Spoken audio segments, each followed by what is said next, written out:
Hello! Today we are doing the Magic Picture Changer by Lawn Fawn. Today I am using 80-pound cardstock and 100-pound cardstock. The reason for this is when I do the pull tab on these Magic Picture Changers, it bends after you use it for a while. So I want to try it with 100-pound and see if it'll work for us. So I'm going to cut my 8.5 by 11 down to 5.5 by 8.5. That way when I fold it, my Magic Picture Changer will fit on it the correct way. Otherwise it doesn't fit very well on the paper. So here I am cutting my 8.5 by 11 down to 4 1/4 to fit the die cuts on. And here I am scoring it at 4 1/4 for my card base. Today I am using the 6x6 Speckles Lawn Fawn paper pad, the Avery Elle Rawr Dinosaurs from their stamps, and then this stamp set I got a long time ago. I'm sorry I don't know the name of it. And I will be using these two stamps and then a couple of the sentiments from it as well. Here is the Magic Picture Changer dies from Lawn Fawn. So it has all the different pieces. This square piece goes around the picture, and then the tab at the top will actually keep it from sliding all the way down. I like to mark where it's going to be on my paper with my pencil, so then when I stamp, I know that my die is going to fit onto my piece when I run it through my die cut machine. And my stamp will be exactly where I want it to be. With this die, I usually will only use one piece of paper, and you can fit two. So when I make multiple cards, I'll just do both.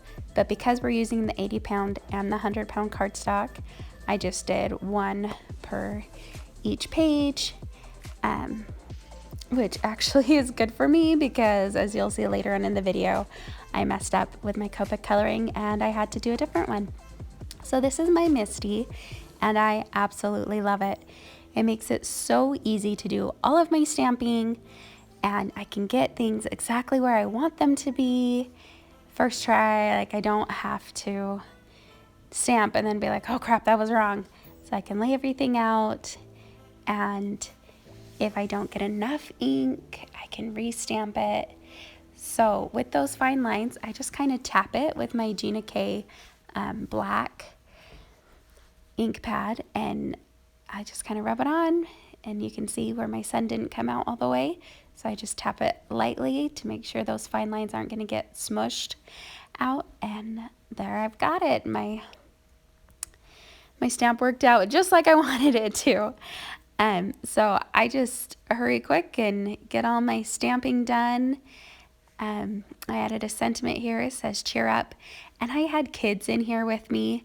I'm sure you'll see hair and fingers throughout the video, but I got distracted and I ended up putting them on the wrong piece. This cheer up was supposed to actually go on the front panel, so I kind of had to switch things around, but I am happy with how it turned out in the end. And aren't these dinosaurs like the cutest? Oh, my kids love them. Jess keeps asking if I will just cut out little dinosaurs for him that he can color.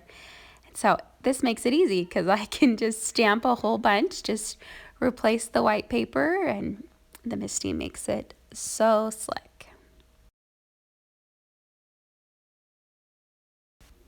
All right, so now that my stamping is done, I can use my Copic markers to color them in. And I will list all the markers I used and what sections I used them in the description below. Just for time's sake, I did not include all of the coloring, and I am definitely not an artist in this way. There are some amazing YouTubers out there that Copic color like pros, and I am just figuring out how to do it. So, and my 7-year-old was doing my video for me, and we just could not work out a system to have us both not in each other's way. So the Copics, they have the brush tip and then a fine tip on the other end. And I like to use the brush tip. I know there are others out there that do amazing things with the wide tip. I just end up screwing up my picture. So I like to use this and just use a brush tip and do it that way. But if you use the wide tip, let me know what you think and what your tips are for not getting too much ink out. I think that's my problem, is the ink flows so well in these alcohol-based Copics that I end up with too much ink at times. So I have been watching a bunch of YouTube videos and trying to learn how to add dimension to my white elements on my pages with my Copics, and you'll see I'm not amazing at it yet, but I have definitely improved just by giving them a little bit of shadow, making sure I'm blending things out well. It has definitely been a learning curve, but I've really enjoyed it. It's so fun for me to use these markers and get to create something. So this pen that I'm using in here is the Spectrum Noir Sparkle, and it just is exactly that. It adds sparkles to whatever you put it on. It has a brush tip as well, and you just squeeze it and it comes down. Just be careful not to do it over your project, because I've done that before and had a big blob of sparkles come out. So just enough to get it kind of flowing again if it's been a while, and I just love the look that it gives them. All right, so now we are going to start die cutting. So I have the square that will be with the white with the colored speckles and the pull tab. And I put them inside so that I'm not wasting extra paper. Here you can see that I messed up the one image, so I just redid it.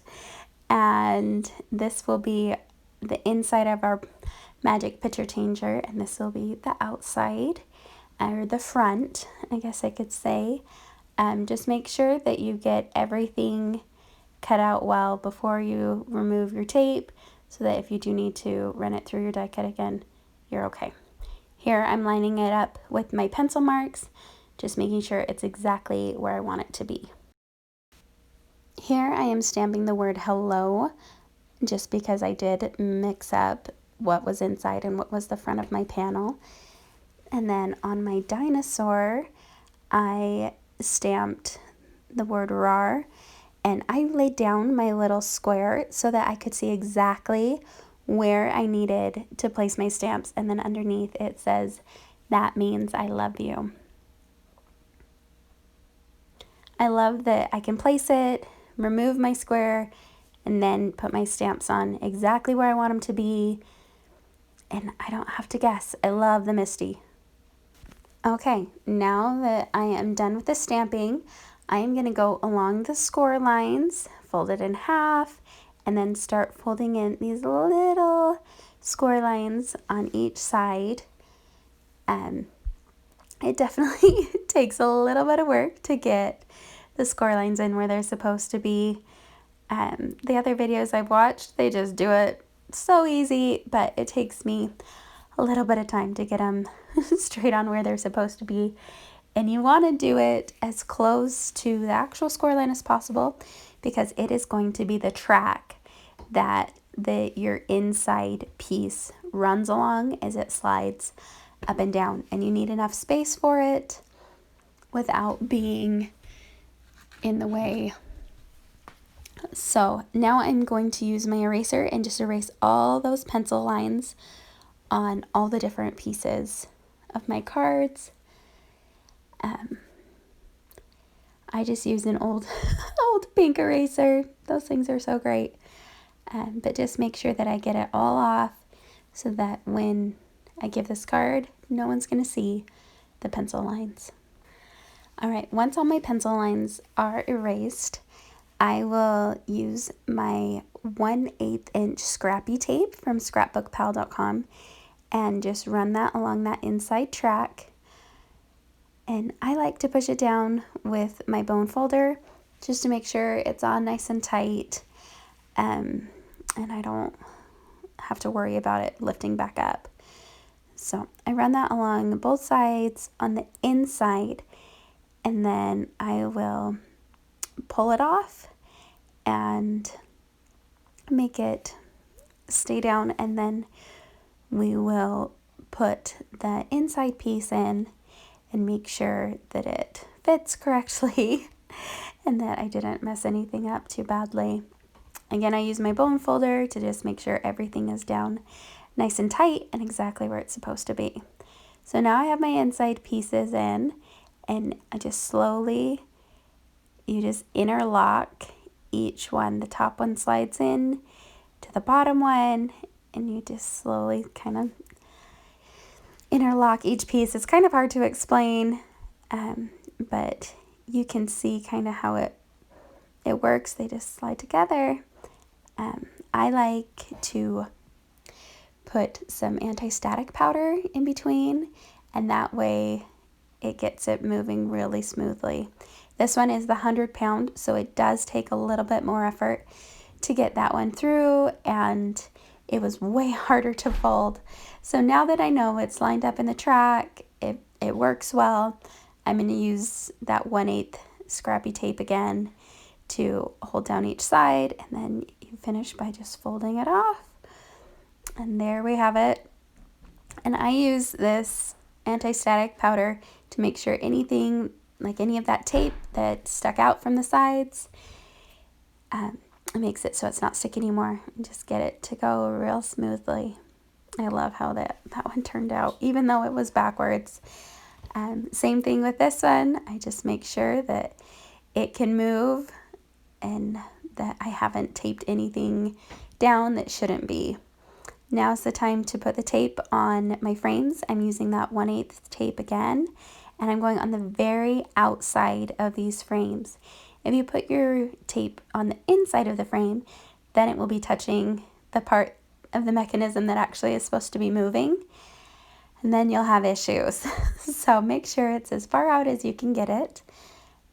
And then on these, I just make sure I get enough coverage that it will stay down well, and that I'm not gonna have any sticky hanging out of my card. So now that all of our tape is on, we just peel it off, and we will stick it down onto our magic picture changer. For some reason, this tape was not liking me today. Normally, I really, really love this tape, but I just couldn't get it to separate. I don't know if it was because I just done my nails or what, but it was not wanting to separate easily for me. So now you just make sure that none of your tape is going to be touching your mechanism and that it can still slide well. Now we're putting on our top piece. You just fold it in half, and then once it's on, it makes it stay. So here's our blue and pink that we will use for our card base. So we cut it down to 5.5 by 4 1/4 for both of those. And that way it will fit perfectly onto our white card base. That way we're not having so much white on white.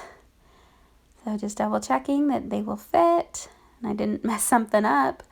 And I am going to use liquid glue on this. The glue I used was the Tombow Mono Liquid Glue Multi-XL, and I used the pen tip.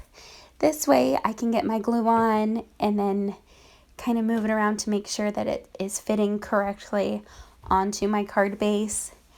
I do love to use the scrappy tape, but it's nice to be able to slide things around into the position I need. So this glue really helped me to be able to get it where I wanted it to be without too much trouble, because no one likes to place something and then have to try and pull it off. Let me know what you thought about this tutorial, about the magic picture changer. Let me know if you try it and what kind of cards you would like me to make next. I am really into using up scraps, so that will probably be my next one. But I did finally figure out my camera, and so hopefully the next one I will not have a 7-year-old holding the camera for me. I hope you have a great day. Thanks for watching.